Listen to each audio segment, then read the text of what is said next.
Steve Fingerhut. I'm President and Chief Business Officer for Pliops, and we have a few other folks from Pliops who will join as needed as we go. So I wanted to first introduce what are we talking about here today, and then I'll do a little bit more background. But first, the Pliops Storage Processor accelerates and reduces the storage cost for nearly any flash workload. And we do that on 4 dimensions. First, we increase the performance. Second, we allow capacity expansion beyond the physical capacity of the drives in the system.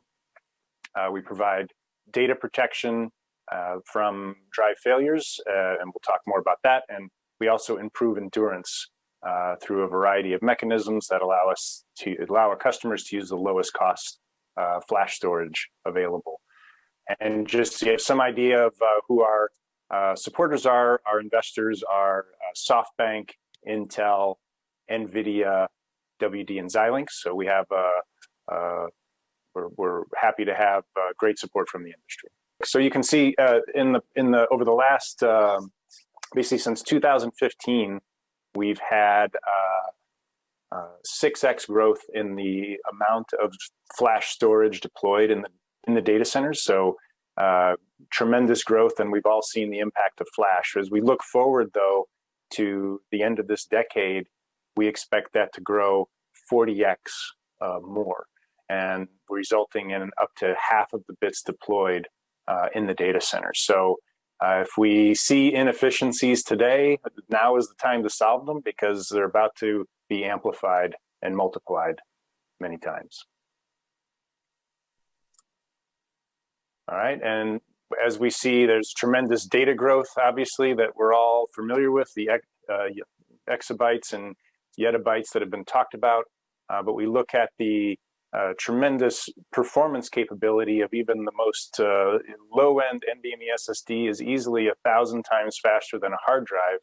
And so you take applications that run on hard drives, you put them on the same processor and memory, basically the same server architecture as before, and you see big challenges. And so the processor performance, as we've all seen, Moore's law is not continuing to grow. What that means is customers need to add more servers to keep up with all this data growth at a faster rate than storage, and that is simply not sustainable. And I definitely see that acceleration is the solution.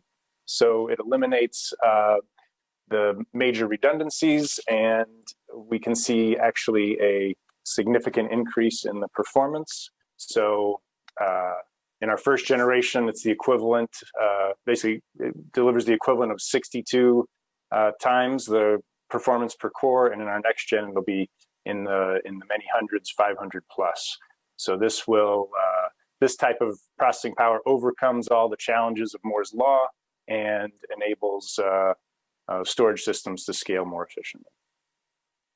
And we're not the first here. This is something that some of the leaders have already done. You've probably seen announcements from AWS with their Redshift platform moving to Aqua and others. So this is definitely a trend that's happening at leaders in the industry, and we're bringing it to companies of all sizes.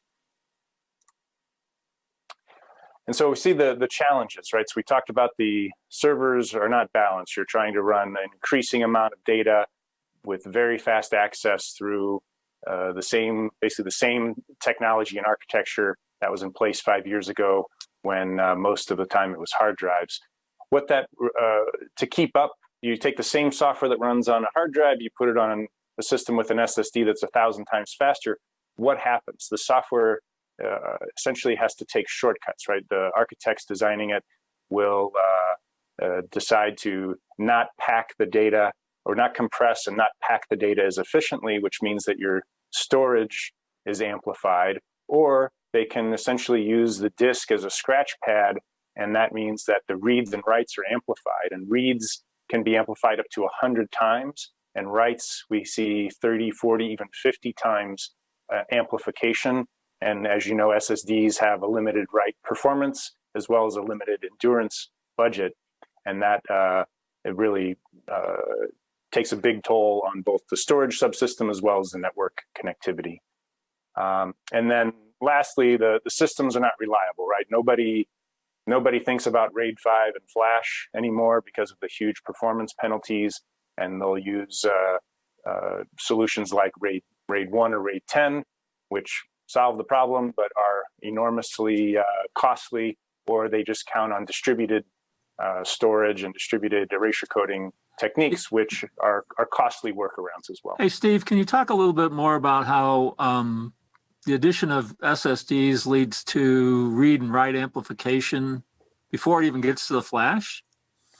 Yes, exactly. So that's something that maybe isn't as well known, but yeah, there's really, it's a common element of essentially every database, analytics, software-defined storage. There's a software function called the storage engine. So RocksDB is a very popular one that you may be familiar with. There's many varieties, and they're responsible for taking the variable size data from the application and efficiently storing them to the fixed blocks or units that the storage media creates. So through that process, they have to compress and then pack and merge these variable size objects. And then as the data is updated or deleted, it has to unpack them, repack them. It has to sort and index them for quick retrieval. All of that work, basically, if they try to do it in the processor, it consumes all of the cores and all of the memory bandwidth. So they use the disk as a as a scratch pad, and that means that they're reading and writing in a way that it just amplifies the amount of data. If you do when you say disk, you really mean SSD drive, right?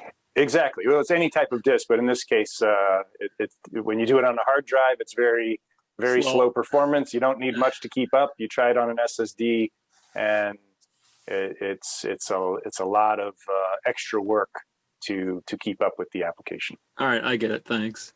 Yeah, if you do a search on RocksDB, like write amplification, you'll find dozens of white papers written about it. It's a big challenge, and the industry is working hard to solve it, but there's only so much you can do given the state of the processor technology.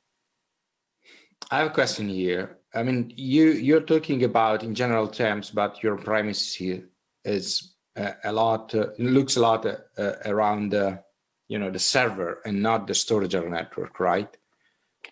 Well, at the very beginning, you mentioned that you can accelerate practically every kind of workload. Yes. So there's a couple ways, and we'll definitely spend more time on this. But number one, a storage system is essentially an advanced server, right? They're all running x86. They're all running direct connect SSDs in some form. So we can solve this in a server, which is where we're focused today. We can solve this in storage systems, whether they're from the large vendors or if you build your own with a software-defined storage product. But also, we'll show this, but our product is flexible, so we can accelerate direct attached SSDs as well as disaggregated or network attached storage. Okay. Great. Yeah, thanks for the questions, and definitely keep them coming. All right, so we see that as we talk to customers that they are wasting 80% of the flash you're buying to solve these problems, and we'll show you how we come to that conclusion. So this is the real simple explanation. So these gray boxes on the left represent your actual data, right? From your application, this is the data that's needed. Through the process I described, you have data fragmentation. You want to efficiently compress and pack the data as much as possible. That takes too much processor power. You cut corners, and that results in data fragmentation. Your data is now larger on disk. Now you see customers are over provisioning for future growth. So you need to provision at the volume level. You don't want to get it too full. You want to make sure that you have room for growth, especially in a multi-tenant environment. So that adds additional space. And then you use RAID 10 to protect it, and now you've doubled that data. So it's pretty easy to see. You can get to, and this is a stylized version, but we've confirmed this with customers, you get to a 6x explosion in the amount of physical capacity deployed. All right, and so with Pliops, we can take that investment and you can unleash the full potential of that storage. And so we do that in three major ways. First is we accelerate. So we're accelerating, and we can offload the processor from doing this heavy work to a dedicated purpose-built processor for this use. You can use the lowest cost QLC SSDs, and you don't have to worry about your workload. And if it's appropriate, we'll accelerate. Basically, our product performs similar, whether it's TLC or QLC SSDs. We protect the data. So with the equivalent of RAID 5, we call it drive fail protection, but it survives a drive fail. It's faster than RAID 0, and we'll show you some data on that. And then store, right? This will work with any workload, any SSD, and we'll show you how we reverse that buildup that we showed before, and you can actually store 6 times more data than you could with the conventional methods. All right, so as we showed at the beginning, right, we're focused on 4 major values: performance, capacity expansion, data protection, and endurance, and we'll show you what that means. The other, right, we're talking about nearly at all flash workloads. So this is an example chart. So the 3 major categories, and if you basically this is the type of data that is used with flash. So you have relational databases, so MySQL, Oracle, SQL Server, etc.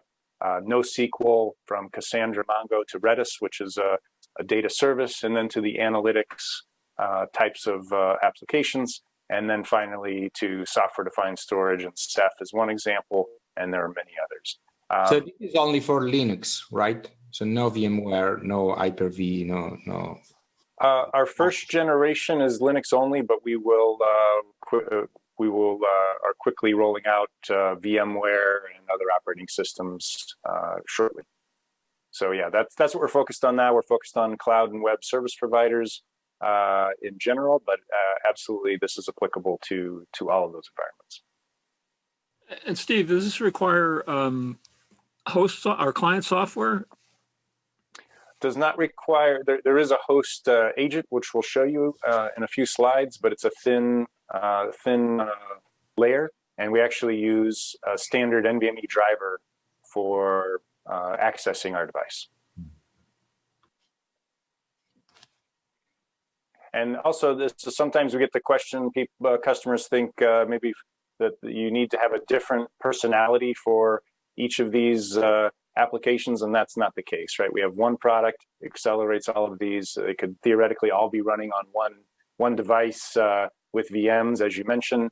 Not that that's a good idea, but just that our product would support it, and we would not need custom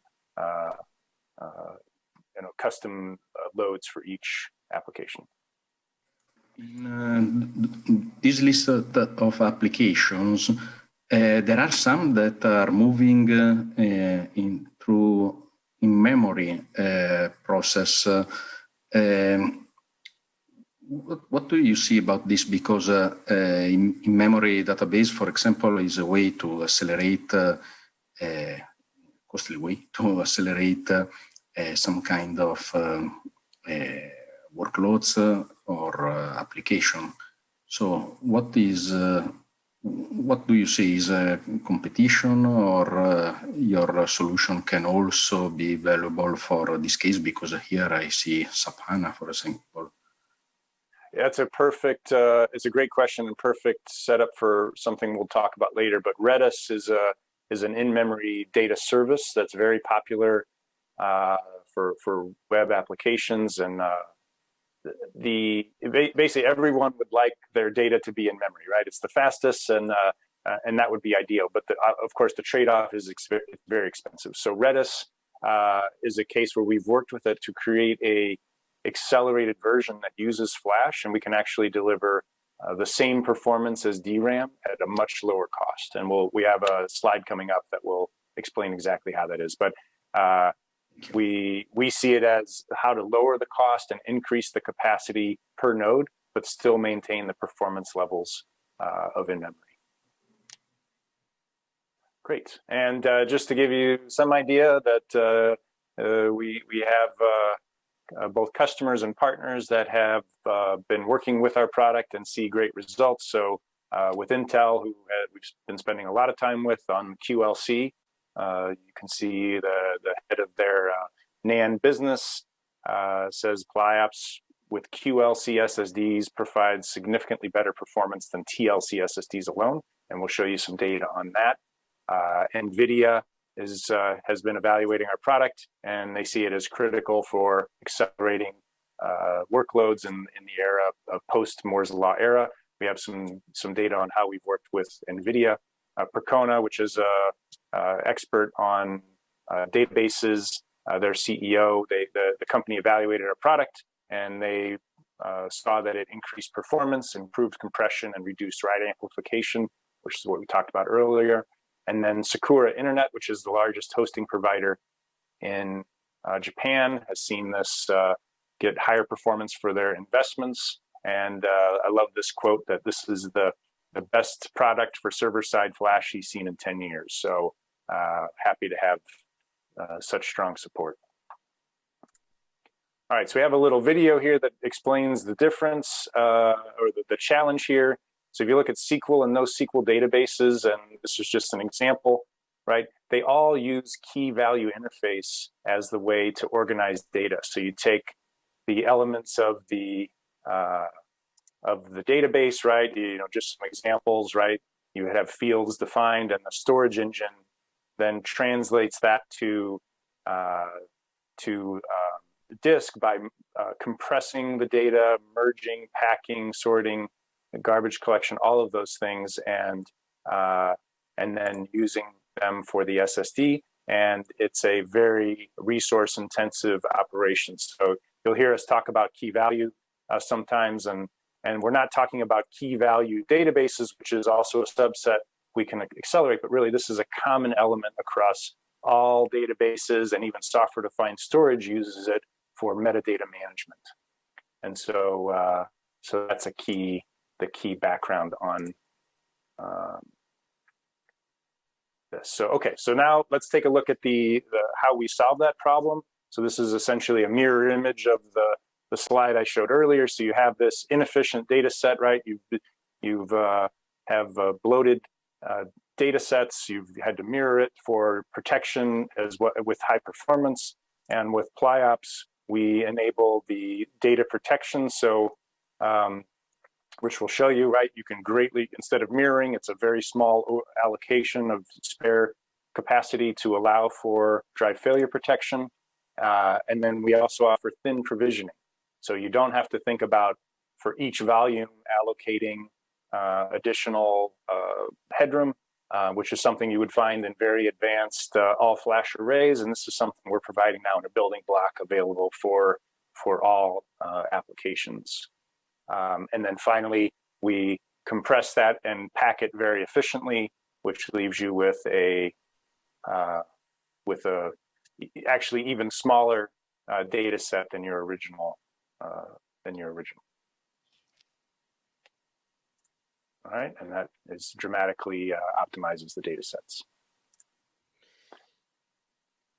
Okay. So, sorry for the simplification here, but the SSDs are connected to the PCI bus, or are they connected to the backend of your card? To the PCI bus, we do not directly connect, and I do have a slide coming up that will show kind of physically how it connects and the options there. But as a quick answer, we do not directly connect, and we have a choice there, and we really did that for maximum flexibility. You don't have to worry about does your system's backplane supported, do you cabling? You don't have to worry about any of that, right? The other nice thing is we don't have to recreate that stack, right? Everything you have today, your SSD vendors, your drivers, your management, your security, all of that stays exactly the same, and then we just work with that as is. But at the end, you are seen as a write controller or another NVMe device, right? Correct. We show up as a block device in one mode, and actually that's a perfect setup for this question. Those two gray boxes on the top are the two ways you can access our product. First is through a block interface, where we also provide that advanced thin provisioning, and the second is through a native key value library API. So that's like in the case of Redis, what we did is actually they use RocksDB to persist to flash. We replaced that RocksDB API entirely, but with the exact APIs that were in place before. So really, we're not asking, there might be minor software changes in this case, but we're not asking for a re-architecture or re-layout of the application. And then that goes, the data comes through our card where it is compressed and then run through the breakthrough. Yeah. So you're in a data path effectively. If it's an NVMe block, either one of these, you're in the middle of the data path between the server and the storage, which is sitting on the PCIe bus in the server. Yes. So redundancy of the hardware. I mean, can you have multiple Pliops cards in the solution or in a server, or is it single one? You can, but what we see is, particularly for cloud types of applications, distributed applications, if you think of it, we're at that block layer. So we are improving the reliability of the storage, but ultimately there's so many ways of solving that problem. We're leaving it up to the ecosystem. So if they want to perform HA across systems, if they have distributed erasure coding types of environments, we work perfectly with all of those. We don't try to take them over. But you don't have any specific dual controller, dual Pliops cards failover solution in your system per se? Correct. For the next wave of applications, we see that that's not the predominant deployment model. So that's where we're focused. It would work fine in an HA environment. It's just there's a lot of great companies spend a lot of time getting that to be bulletproof. We do not interfere with that in any way. We work perfectly with it, but we don't attempt to replicate the decades of hard work that have gone into it, and we will just improve and make that more efficient. All right, thanks. And what about data integrity? Because if the server goes down, when you're processing the data, is there are you storing some data in the card, or you use, how do you guarantee the integrity of the data? Yes, the card. Yes, that's a great question. So we have built-in NV RAM, so with energy source and a flash backup. So yeah, we do have data in DRAM, and that's all persisted. And if there's a failure, it will resume upon exit. If there's the rare chance that there's a problem with the card, you can move that data to another card and resume operations normally. So you can do write back because of this. Yes, and we can reconstruct. Yeah, we can reconstruct everything from the data that's in place. So there's really virtually no chance of data loss. Thank you. Great, and so really the key benefit is the data structure, right? So if you look under the hood of RocksDB or other applications, MySQL or other relational databases, they have data structures to solve these problems, but they have to make the processor trade-off, processor utilization trade-off. And in our case, we've invented a new data structure that brings read, write, and space amplification to their theoretical minimums. And the trade-off is we've applied a massive amount of compute capability in the form of a dedicated device. And that allows us to perform these operations very efficiently. And like I said, write amp, space amp, all are approaching 1.0. And then we provide the drive fail protection with erasure coding, and then enable encryption as well on a per volume basis. But we'll also work with existing encrypted drives like SED, et cetera.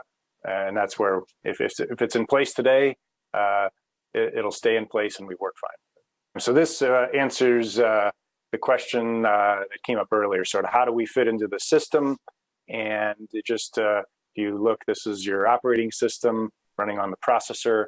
And this is just a few example applications, but you would point your volume manager to the Pliops block volume or KV volume. The IOs go through our device, and then they are output to an agent, which can write to any block driver or block device. So we expect most of the customers to be working with NVMe SSDs, but if they're using SAS, SATA, that's fine. I'm not saying it's a good idea, but we don't mind. And then from a network perspective, these drives can actually be disaggregated. So they can be connected through iSCSI, through NVMe over Fabric, NVMe TCP, whatever the preferred protocol. All we need is a block driver, and then we can manage this effectively. Does the data go from the server through the driver to Pliops, and then from Pliops back to some location called the Pliops agent, and then back out to these drives? I mean, where's the Pliops agent? Is that running in the server, or is it running in some other server? Or this is all one server in this case, right? So we're connected to the processor, and it's all running on the same server in this example. Yeah, my concern is the performance of the native NVMe drives are on the order of 100 microsecond latencies kind of things. Sure, that's yeah. So and you're doing double the data transfer across a PCIe bus, for instance. And how does that support that? Yeah, so great question, and I forgot to click those builds. So the number one thing is when you don't read or write data, then it goes very fast.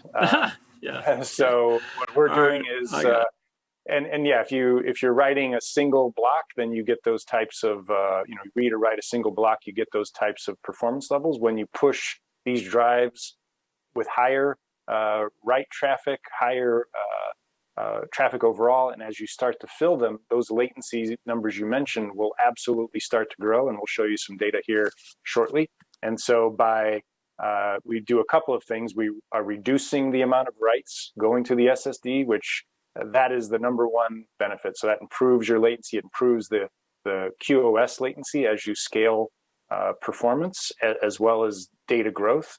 And then also we write 100% sequential, which if you know SSDs much prefer that. It means that's where we can work with the QLC SSD, give us the cheapest possible SSDs you can find. We will work great with them. Don't overpay for your flash. That's so you have some sort of write buffer on the Pliops card. The destaging of the data out of that buffer happens at line speeds, or? Definitely, and yeah, the buffering is one part of it. That's only step one. Now you have to merge them all together, keep them up to date as the data changes, right? That's the hard work that is attempted today in software, which is very challenged, and we do that at very high speed. So maybe the question is there some ratio between Pliops cards and NVMe drives that you must be under in order for this all to work properly?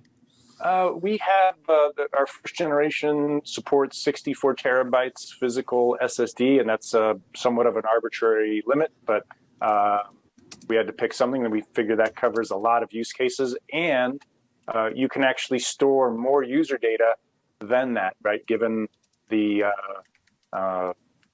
data reduction technologies we have in place. So you can actually store up to 128 terabytes of user data on those 64 terabytes, and we'll show you, we'll perform these much higher performance than you could accomplish with software alone. All right, thanks. Steve, how much of the KV Store APIs,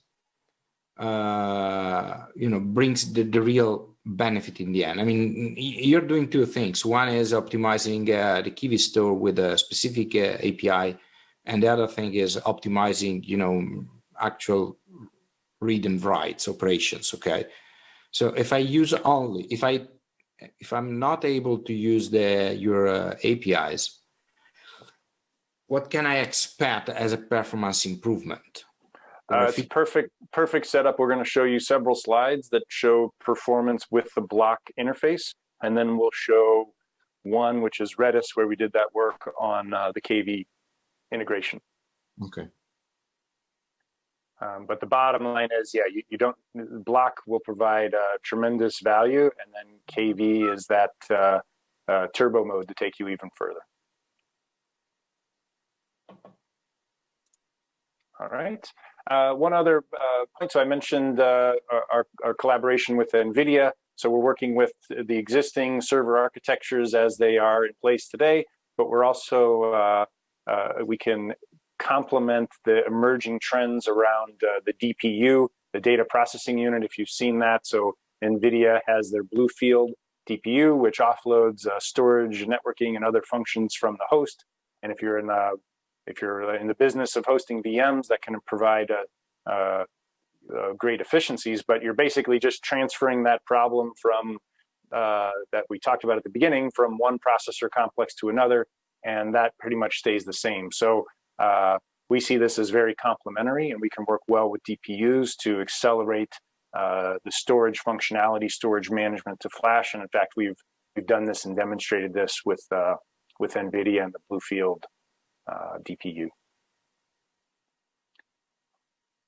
All right, and so getting into this, so now we have some performance numbers. So this is just the straight block performance. So here we're showing, just the kind of the native block performance benchmark. So in this case, looking at a random read, random writes, and the latency associated with those. So strictly from block performance levels, we can get to a 7x on a 70-30 type of workload and reduce the latency, the 4 nines latency. So that tail latency ray that we were just talking about, we can reduce those by 80%.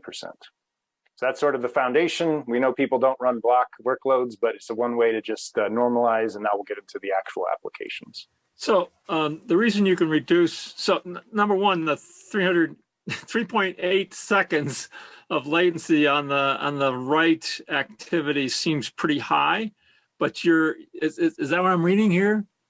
3,000, yeah, so 3.8 seconds for a write lane. So you're talking like QLC drive, random writes kind of thing. Is that what you're seeing here? Yeah, Ofer, you want to help on that? But yeah, if I remember, it's not a QLC. Don't forget, it's a 4 nines latency, not an average one. And adding to that, it's a full drive. It's a 80%. It's a 80-90% full drive. So there is a lot of background of operation that drives itself. So when you're talking redundancy, you're talking about the RAID 10. So there's 2 writes actually occurring in the native platform, whereas there is 1.25 or 1.2 writes in your solution to do the protection. Is that how I read that? Yeah, that's not a factor here. But Ofer, you want to? These aren't in the RAID configuration here. Yeah, this is without RAID. This is just a RAID 0. Right, as a baseline, as the Formula One, drag race. In a drag race, this is how things work. And in the subsequent slides, we'll show applications with RAID 5 enabled, et cetera. But just the raw performance capabilities. And yeah, when you fill a drive and you give it a very heavy workload, these are the types of tail latencies that you'll see, which is unacceptable. Right. It's the tail latency thing. I thought 4 nines, I thought redundancy, but you're actually talking 4 nines latency. Yeah, so it's the tail latency of doing a write to a drive that's 90% or 80% full. Occasionally you'll see 3.8 milliseconds or 3.8 seconds to do that write. But exactly. With Pliops, the 80, the 4 nines latency is under 600 milliseconds. Right, so this just means, you can always with the solve same this drive, problem. with the same 80-90% capacity full drive. Yeah, we perform the same on a full drive, and that's what people do, right? You can solve most performance issues with money. So if you want to buy more SSDs and only fill them halfway, you will get better performance from this, and it's just going to cost you a lot of money. I was confused by the 4 nines. I thought that must be the redundancy, but you're talking actually the latency distribution. All right, thanks. Yep, exactly. Which for when you talk about distributed applications, distributed databases or storage, they have to wait for the last node to complete before they can complete the application request. So these 4 nines, you start having hundreds of nodes, thousands of nodes. They start to hit more frequently. And so what data centers do is they just run their data centers at a lower utilization, which means they're over provisioning. More servers, more flash, you dig more holes in the ground for data centers, right? And that's extremely expensive and we're proposing there's a much better way. I gotta probe some more. So the drive on this 80% lower late. So the drives in the Pliops case are also, let's say, 80% full that they are in the non-Pliops case, which are 80% full. Or is it just the same amount of data because you're compressing it, you're not getting it to 80% full? That is one of the benefits, right? But we will perform the same up to 99%, right? 100% full. Under 600 milliseconds, 80, 4 nines distribution latency, tail latency thing. Exactly, because we're writing 100% sequential, so the drive does not have to. What causes that is the garbage collection, right? It has less working space. The garbage collection takes more time to complete, and in our case, the drive is not performing that garbage collection. All right, now I got it. Thanks. Yep, great questions. Keep them coming.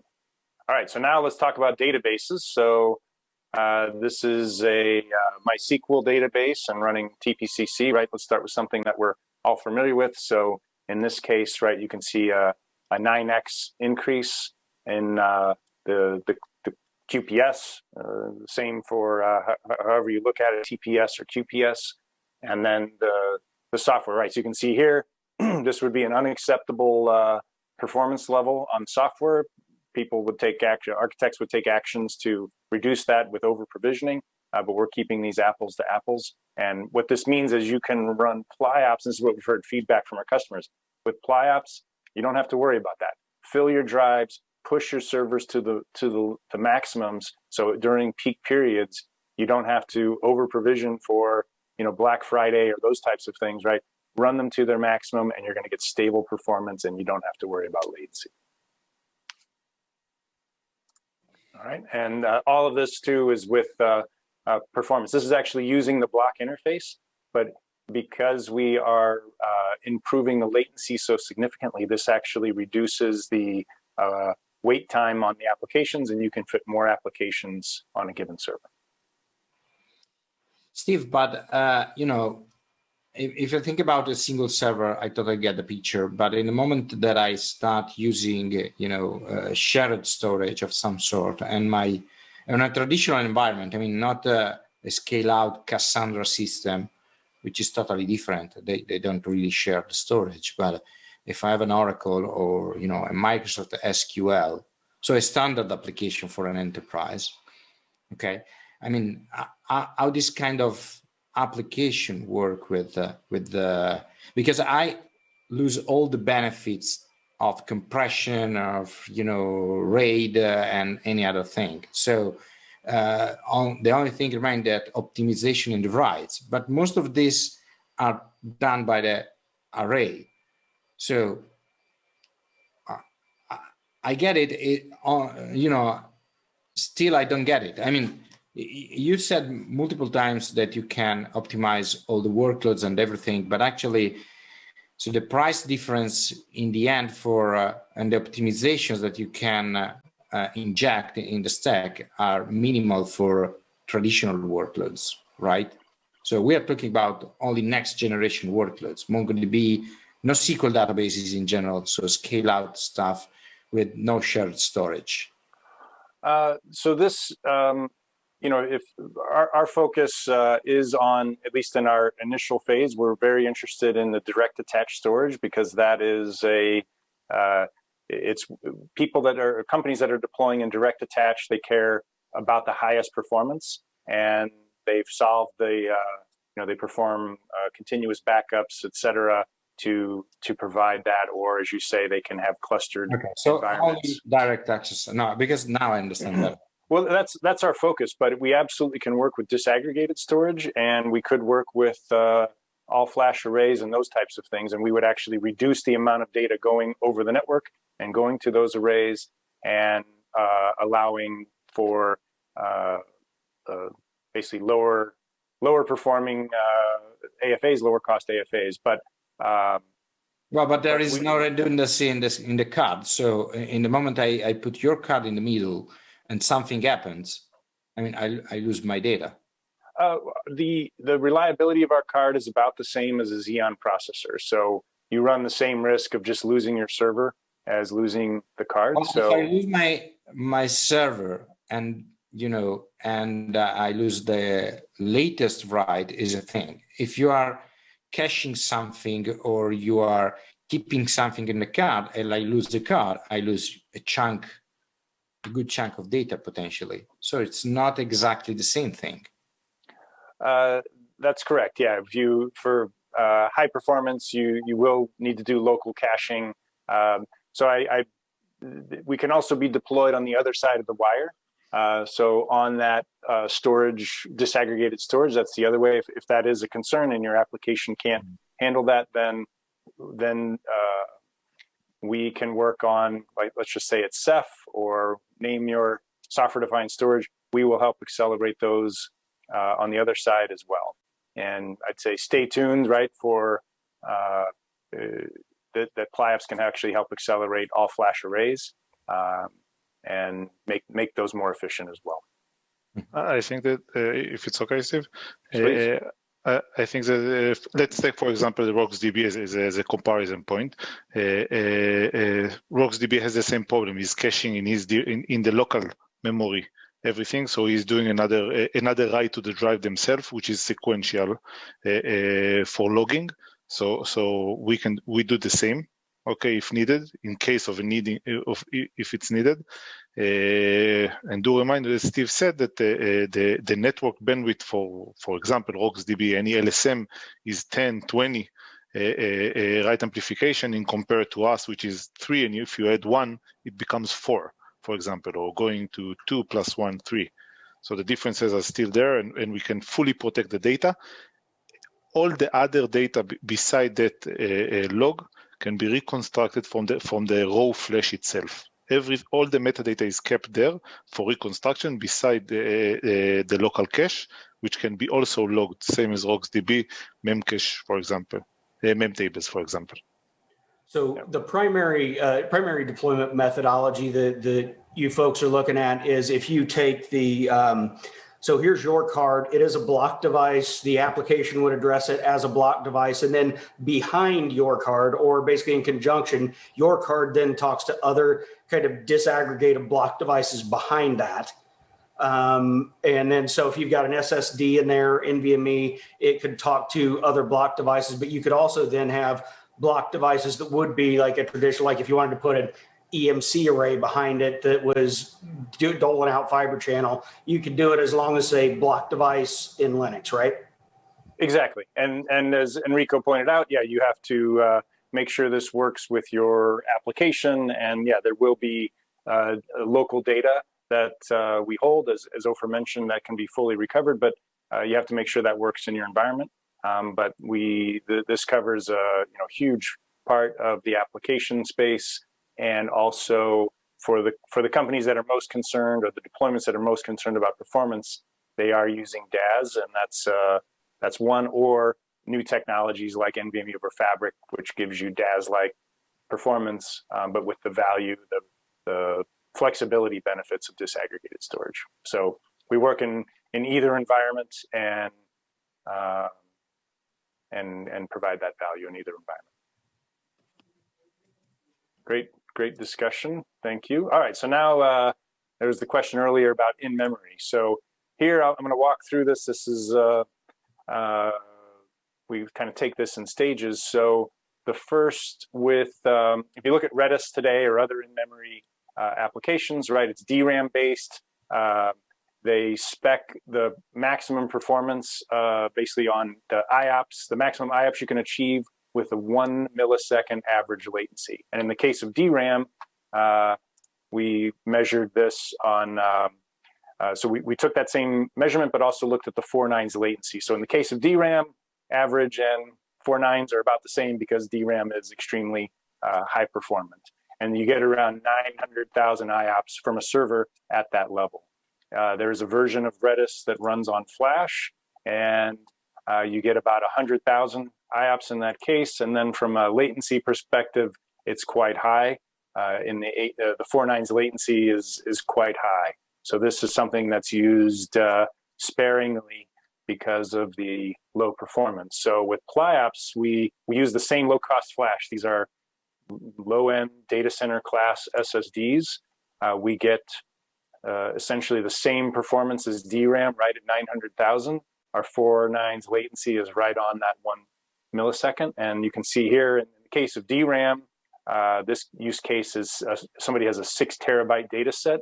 That means they need 10 servers to support the application with DRAM. And in the case of Pliops, we can achieve that in a single server. And so you get the higher capacity, the same performance as DRAM, and very consistent latency to allow this to scale. And this is an application that's getting a lot of attention, particularly from hosting companies. Redis is extremely popular. It's also their highest cost service because it's DRAM based. Mm-hmm. And the other way we're seeing customers use this is so if you think about the actual customers using it, everyone loves in-memory performance, right? But you have to use it sparingly. So there's an example of a customer we're working with. They use this for their analytics dashboards, but they only keep 1 week of data, 1 week of historical data in Redis because of the cost. And then if a user wants more data, they have to go back to the older, slower mechanisms to get to older data. With this case, for the same investment, they can actually store 6 months worth of data in memory, and that allows just faster insights and faster team operation.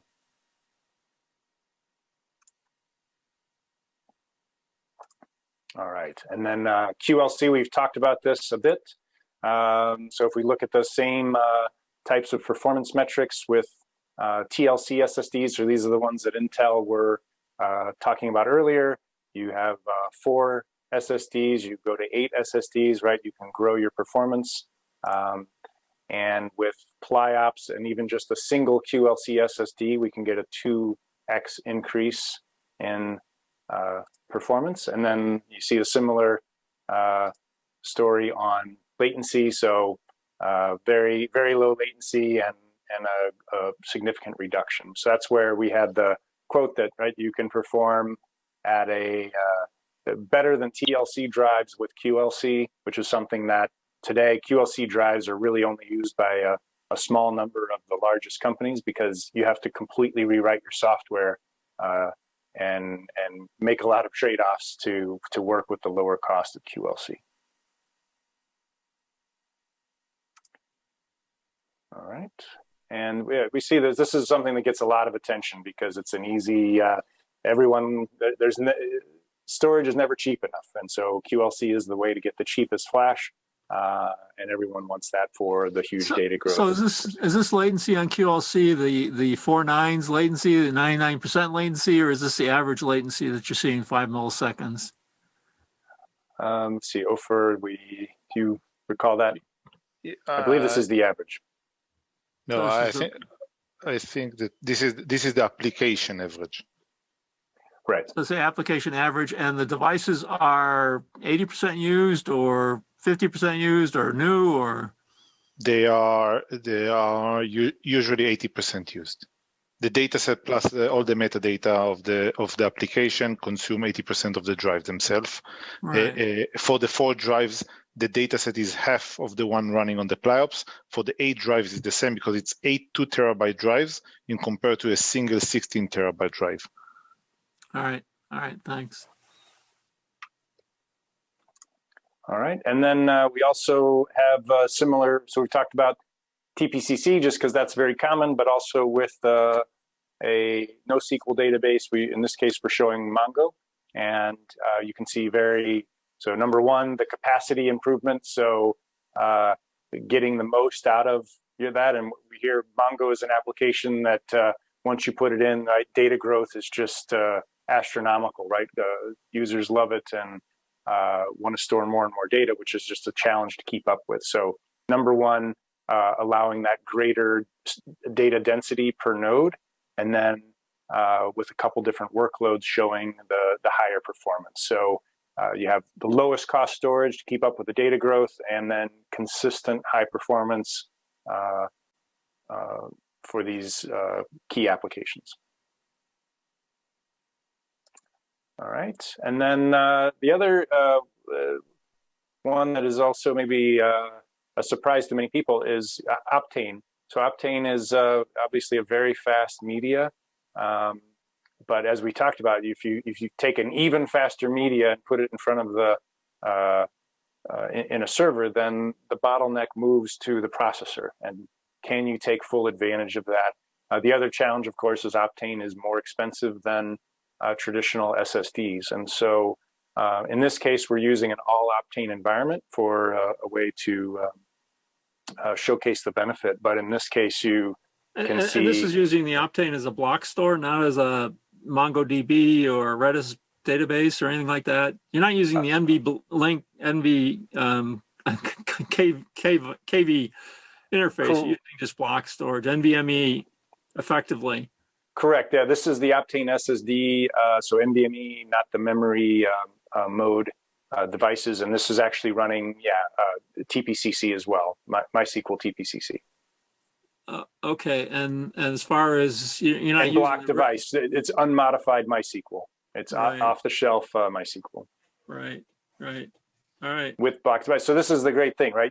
If you want the performance of Optane, but you don't want to change your application to optimize for it, or maybe you can't because you don't own the application, and you see processor challenges. So in this case, right, we're comparing against software that is attempting compression. The next slide, I'll show you where you disable software compression. So in this case, we actually do store a little bit less data than the host, but we're getting higher performance, better latency, and then from a QPS per core, right? So it's very expensive for the processor to try to compress and keep up with Optane performance.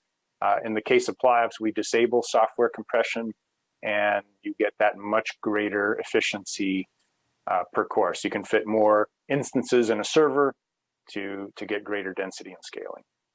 But if you use Optane to extend the memory, and so you get this huge, memory, you can, remove a lot of writes and reads from the actual SSDs. Correct. We can work with. It really depends on which Optane you are using, because if you are using the standard Optane SSD, I could agree with you. But if you are using the memory DIMM, that's a totally different story.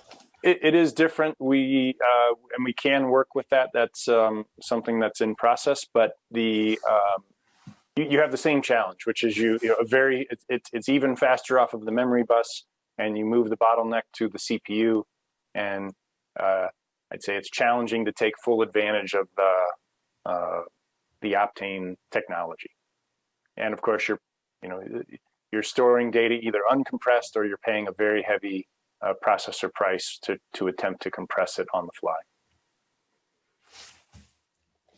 I think it'd be more interesting to see the non-compressed version of this benchmark, because you're doing the hardware compression versus not software compression, there's certainly a significant advantage, but okay.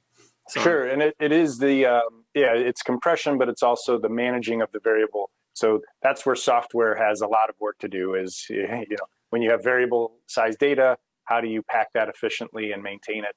That's the challenge. And so this shows the performance where software compression is disabled. And of course, in this case, number one, if you look at the bottom, you're getting that 75% dollar per gig reduction from our inline transparent compression. You're also getting still a 3x QPS improvement, a significant latency reduction, and then a 3x QPS per core benefit over host. So still, to your point, Ray, this is really the easiest to understand. Much cheaper, faster, and but still all the same benefits about that. And the 3x QPS is due to the variable length data coming out of the server that's being written directly to Optane, causing all sorts of gyrations, versus the sequential writes that Pliops is doing to that same device. Correct. Yeah, the application, and Ofer can expand on that, right? The application is waiting for data, and it's less efficient. We serve that data. And the fact that you're actually compressing it in hardware, so you're actually sending less data to the Optane device. Exactly. This is one of the biggest problems with Optane, that the dollar per gigabyte is very costly. Oh yeah. And the dollar per IOPS is very costly. So basically, when you reduce the size of the data, read or write, you improve it almost linearly. Okay, thanks. So is the price of the card public? I mean, to make also some comparisons, because we are talking about a lot of performance, improvements, but what is the price of the card? How can I compare, adding additional flash drive, for example, on a system with this card? Right, it's a good question. We're still not quite fully launched yet. We're about two months away from being in mass production, and we'll announce it then. But the pricing does not change these numbers too much. And in fact, we'll show you. Actually, on the Redis calculation, the price was included in that, so you saw the huge benefits even with that. So no, it's a very fair question. We on the Redis, we actually on our website, pliops.com, we have a Redis TCO calculator that if you were motivated, you could find our assumptions behind it, but shows just tremendous TCO benefit, and we'll have pricing available in a couple of months. I think that also adding to that, sometimes it's not a question of adding more drives. Sometimes the bottlenecks become a different point in the system due to other limitations. So adding more drive won't help you, and you will need to add more servers, and you will need to have another server communicating with the servers, or add more network. And going forward, when you do the 3x QPS here without the compression, you save also 66% of the data of the Optane itself. So you can buy less Optane, or you can scale higher with the number of clients running on that server, and reducing the server, not only the drives, also the network, the processor, and the electricity and everything else. And we are pricing for volume. Our strategy is to get this out there. We're not, so when you see that, you won't see a huge number. We're not. We're leaving plenty of the value for the customer. All right, and then drive failure protection. So this is the equivalent of RAID 5, but we avoid that term. One, because we have a different architecture, and two, that term has a lot of negative connotations for good reason. So our solution is accelerated. It allows you to actually survive multiple single drive failures, and everything is protected. Everything is very fast, and the rebuilds are very stable and fast, which I'll show you here in a minute. So in this case, this is actually running MySQL TPC-C again, and you see the baseline here is actually running software RAID 0. So theoretically, the fastest storage you could provide to the software, and with Pliops, we're running in a protected mode. In this case, we simulate an SSD, right? An SSD disappears from our array. There's about a 10 to 15% degradation in performance, which the users may not notice. And then this is the rebuild phase, where we reintroduce the drive into the system, and it starts the rebuild, very stable and high performance, and then it resumes. And you can see here that even while we're rebuilding, we're twice the performance of RAID 0. Is there a minimum number of drives that you need to have? We work with as few as 3. In this case, we were running 4 2-terabyte SSDs, okay. And these are low cost, minimally over provisioned SSDs.